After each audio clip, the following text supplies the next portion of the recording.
experience as a state legislator and my frustration with the lack of conversation across the aisle. And those engaged in conversations were a mere handful and few. And myself being a Latina woman, coming onto the state legislature and trying my best to draft and pass legislation that impacts my community on the west side of Phoenix was the biggest challenge. And the biggest challenge is because, and more than anything, I wanted to share with everybody that I think it's important. Everybody's heard about this large demographics in the Latino community. Who hasn't? Have you heard that? The numbers on the west side, there's west side, South Phoenix, it's all over the state, all over the nation. And what's important to me as Latinos, we bring our issues to the forefront and be at the table. That's not taking place right now. There's a handful of people that negotiate and talk about the issues and draft our messages from our community. I don't know who's ever walked my community the way I have, and in fact, I don't know who has an abuelita back home. When I talk about the issues that are impacting our state and the nation, you'd be surprised what our families are saying about those issues. And it's not the message that's been being presented out there publicly.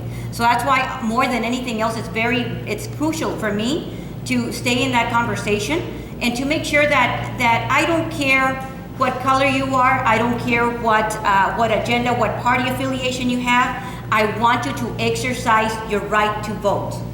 And I know there's a lot of frustration right now.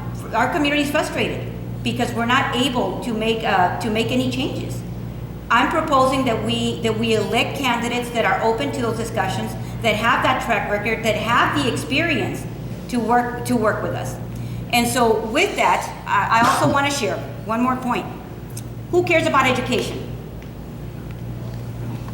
Who does something about education? During election time, we see a lot of the signs, a lot of propaganda. You get robocalls, you get all this contact talking about how important education is to our families. But I'm going to share with you, I've been a board member, school board member on the west side of the Cartwright School District, where up until 2 years ago, our school district was failing more than half of its schools. Out of 20 schools, 14 were failing. I thought that's unacceptable. And I didn't have any elected official coming. We were certainly reaching out. I have a colleague here with me, Ms. Rosa Cantu, did everything we could to get assistance. I mean, it was regarding board policy, you name it. Nobody would touch us with a 10-foot pole, and the conversation got very heated. It would never have dawned on me that wanting to do the right thing for our families on the west side, that everybody talks about, everybody's interested in getting their vote, but really nobody engaging in making that change or seeing something happen. So with that, and the reason I begin on that tone is because I believe that we have a strong woman in Michelle Reagan that has been very successful as a state senator. And so with that, I'd like to introduce Michelle Reagan, candidate for Secretary of State.